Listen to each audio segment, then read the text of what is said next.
Hey y'all, I'm Raza here with the Finding Yourself Book Club, and today we're going to keep talking about Lindsay Gibson's Recovering from Emotionally Immature Parents. We've been going through Dr. Gibson's responses on, so the chapter is called EI Parents Are Hostile Toward Your Inner World, and this is how to protect your right to your inner world. Please do like and subscribe if you get a chance. It really does help us little YouTubers. And check out my website. I'm at www.findingyourselfsatx.com. There you can fill out our free life balance questionnaire and send it to me. You can also just fill out a contact form and I'll be in touch. Or you can chat with me through the website. Thank you. Okay, so last time we talked about deflecting instead of reacting, which I think is very difficult, and I did put that big caution tape up on it because it can be a very dismissive way of interacting with someone. But if you're dealing with an EIP and you've tried dealing with them in a real way, or trying to resolve conflict and you can't, then it is a good way to kind of just get past it, right? And then today, it's response number 5. Roll past their envious put-downs. When EIPs feel envious of people, they often make fun of them. Here's an example. Alice had an important art opening in her parents' city. At the gallery reception, her mother introduced Alice to her friends as, "Here's my fancy schmancy artist daughter." Alice momentarily cringed. That was not how she saw herself, and certainly not how she wanted to be introduced. EIPs do this kind of attention-getting mockery in front of others, so you feel like a terrible sport if you object.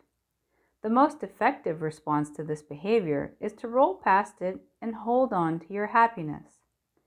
Alice diffused her mother's jab by smiling and saying, "Yep, here I am," as she shook their hands. By responding with equanimity and humor, Alice didn't allow her mother to embarrass her or become the center of attention.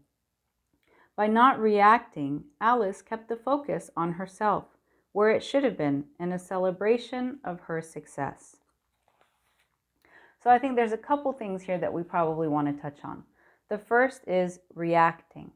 So I think you'll hear a lot of people here on YouTube talking about trying to move from reacting to responding. And that's something that Dr. Gibson talks about. It's very easy here, in a video or in front of a mirror or with a supportive group of friends. It's very easy to practice that. And it's much harder when you get into a situation with an EIP.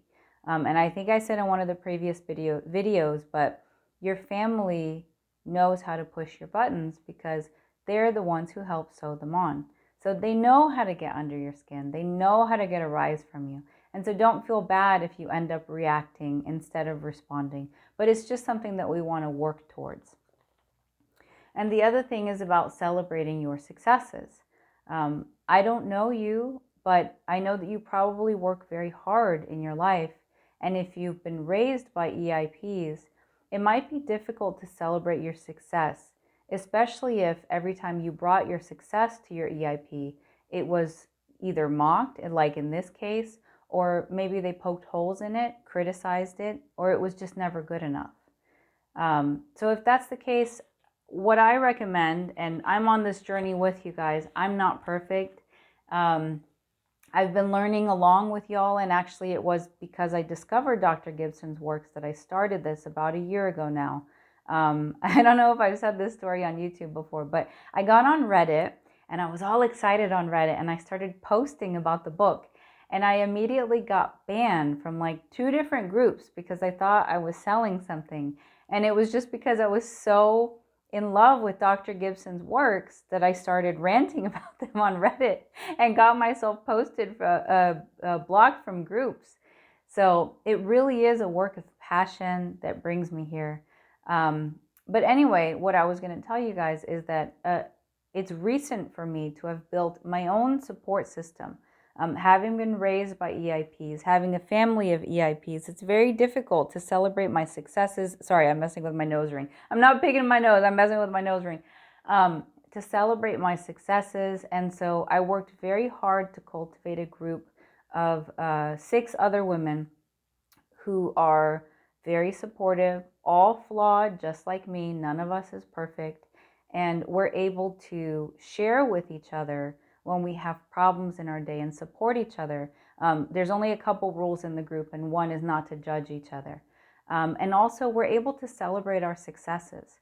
And I distinctly remember one of them being so scared to tell the rest of the group that her boyfriend was going to take her on this really big trip.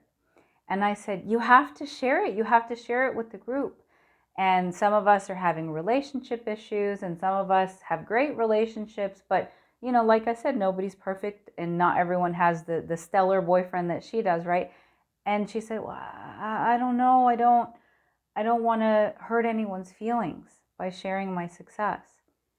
And I was just like, no, like you have to share this and we're all going to be happy for you. There's no such thing as jealousy because we're all not getting taken. Like, yeah, of course you might feel that feeling like, dang, I wish that was me. But at the same time, we want to uplift each other. And so finding a group like that, whether it's in your romantic partner, your best friend, some coworkers, to not judge each other, to support each other, to celebrate your success, and to also be there for each other when you have hard times. Like that really makes all the difference in the world. There's actually businesses, it came up on my Facebook feed. There's businesses who do that. They will find you a group of friends. But that's just, it's one trick. There's lots of tricks in the book. But if you're interested in talking more, check out my site. I'm at www.findingyourselfsatx.com. I'd love to talk more with you. First consult is always free. There's no obligation thereafter. And I look forward to talking with you guys soon. Take care. Bye-bye.